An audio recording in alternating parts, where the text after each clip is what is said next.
नमस्कार दोस्तों, कैसे हैं आप सब। स्वागत है आपका मेरे चैनल पर। आज मैं बात करूंगा एकादशी महात्म्य की। एकादशी का महत्व हमारे हिंदू धर्म में इतना क्यों है। सबसे बड़ा व्रत एकादशी ही आखिर क्यों कहा जाता है। एकादशी व्रत करने से मान्यता है कि इंसान के सभी पापों से, बुरे कर्मों से मुक्ति मिल जाती है एवं इंसान की गति अच्छी होती है। आइए दोस्तों, स्वागत करता हूँ आपका एकादशी। अपना एकादशी है 13 मई को, जिसके बारे में बात करूंगा। कैसे व्रत रखें, क्या नियम का पालन करें और क्या क्या चीजें होनी चाहिए एक व्रत को सफल बनाने के लिए। क्या आप जानते हैं, हिंदू धर्म में एक ऐसा व्रत है जिसमें ब्रह्म हत्या तक भी माफ हो जाती है। वो व्रत है एकादशी।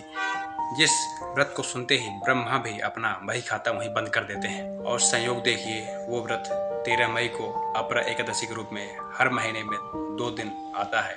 और हम हिंदू धर्म वालों को, हम सभी का दायित्व है, कर्तव्य है कि हम उस व्रत का पालन करें। चावल ना खाएं, खाना ना खाएं, फलाहार करें, ज़्यादा अच्छा है। बहुत लोग तो अनजानवश या कि बहुत लोग जानबूझ करके भी चावल खा लेते हैं, खाना खा लेते हैं जानते हुए भी। और व्रत एक बार उनको ना भी करें तो कोई पश्चाताप नहीं है, ऑप्शनल है, लेकिन ये तो मस्ट है। हर महीने 2 एकादशी आती है। इस एकादशी का नाम है अपरा एकादशी। अपरा का मतलब होता है असीम, जिसका कोई सीमा ना हो, जिसका कोई पार ना हो। वो व्रत, ये अपरा एकादशी का व्रत करने से इंसान को भगवान असीमित फल, असीमित पुण्य प्रदान करते हैं। भगवान श्री कृष्ण ने खुद युधिष्ठिर को इस व्रत का महत्व बताया था, अपरा एकादशी का महत्व बताया था। कहा था, हे युधिष्ठिर, इस व्रत को करने से मनुष्य के पिछले जन्म के कर्मों के पाप से भी मुक्ति मिल जाती है। अब सुनिए इसकी कहानी। प्राचीन काल में महिध्वज नाम का एक राजा था।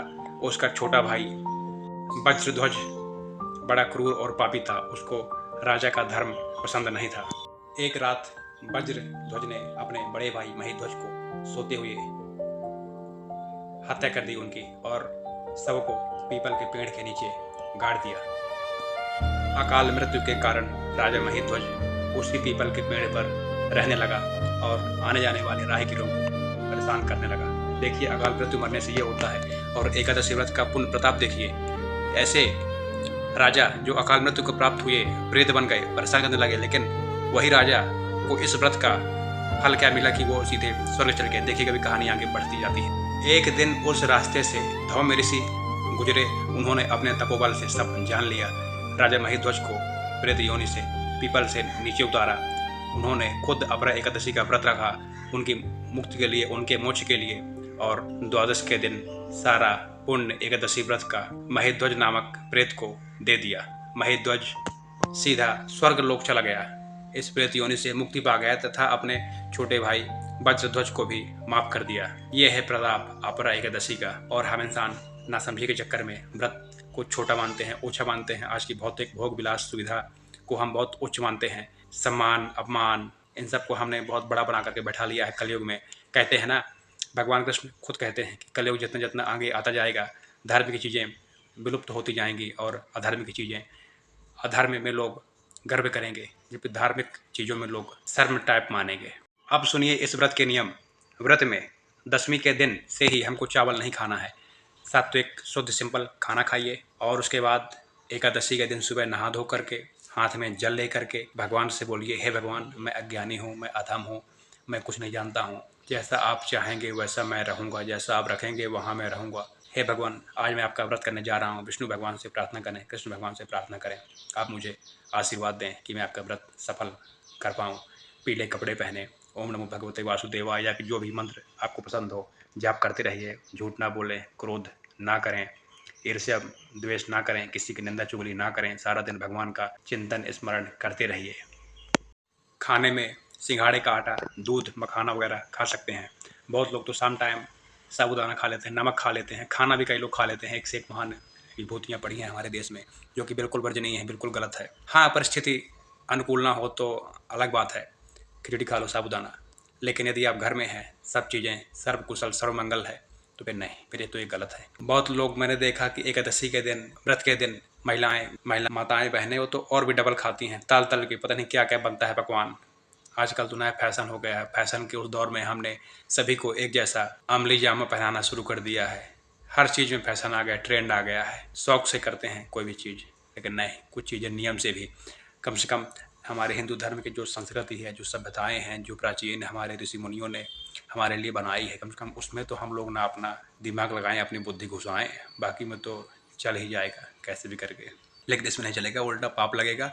एकादशी का व्रत तभी कारगर है जब हम उसको पूरे मन से करें, पूरे दिल से करें, निर्मल मन निर्मल आत्मा से करेंगे, तभी फलदायी है, अन्यथा वो फलदायी नहीं रहेगी। ऐसे तो कितने लोग व्रत करते हैं, क्योंकि ये ऐसा व्रत है जिसको हम सच्चे शुद्ध निर्मल चित्त से करें, बहुत कारगर है। मेरा व्यक्तिगत अनुभव कहता है एकादशी का व्रत हम सभी को करना चाहिए। मैं दिल से बोल रहा हूँ। आज करीब 7-8 साल हो गया मुझे खुद करते हुए। मैंने बहुत सी चीज़ें अपने जीवन में बदलती हुई देखी, लेकिन एक भगवान का द्वारा दिया हुआ अनंत धैर्य, अनंत शक्ति आपके साथ चलती है हमेशा जब आप सच के साथ होते हैं। जीवन में परिस्थितियाँ कभी सम हैं, कभी विषम हैं, लेकिन आपका चित्त, आपका मन भटकता नहीं है। आपको पता है कि परिणाम में मेरे को क्या मिलेगा, इसलिए हम तो राह के पथिक हैं। जैसी राह आएगी वैसे मुड़ते चले जाएंगे।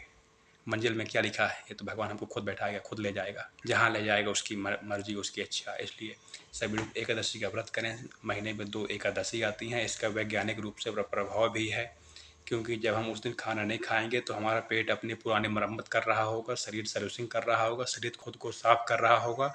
और हम इंसान ये बात भली भांति जानते हैं कि जब हम 14 दिन खाना खाएंगे तो कम से कम 1 दिन खाना नहीं खाएंगे तो कुछ नहीं हो जाएगा, और उल्टा हमारा शरीर बल्कि पहले से ज़्यादा अच्छा चलेगा, ऊर्जावान होगा। शरीर भी बोलेगा चलो यार गुड, कहाँ थे तुम अभी तक। वैसे नियम तो ये है कि हफ्ते में कम से कम 1 दिन ना खाएं, लेकिन यदि एकादशी के बहाने ही शरीर को भी तो साधना है, मन को भी तो साधना है। ठीक है दोस्तों, पद्मिनी एकादशी के बारे में वीडियो लाऊंगा बहुत जल्द। अभी 13 मई को अभी हम सब लोग मिलकर के अपरा एकादशी का व्रत रखते हैं, विधि पूर्वक। उसके बाद पद्मिनी एकादशी का भी, क्योंकि वो अधिक मास में पड़ने वाली है, 3 साल में एक बार आती है, वो तो और भी अधिक फलदायी पुण्यदायी है। उसके बारे में आगे वीडियो में बात करूंगा। तब तक के लिए मिलता हूं दोस्तों। मैं आपका अपना शुभचिंतक। यहाँ तक आए हैं इसका मतलब आपको भगवान विष्णु की कृपा है। आप एकादशी के बारे में जानना चाहते हैं, उस दिन तुलसी के पत्ते जरूर चढ़ाएं, भगवान को भोग जरूर लगाएं, और पूरा दिन भगवान का नाम जप करते रहें। इसी में हमारे कल्याण है, इसी में हमारी तरक्की है, इसी में हमारा विश्वास है। यदि विश्वास है तो भगवान है, विश्वास नहीं है तो कुछ नहीं। जय श्री कृष्ण सभी को। राधे राधे।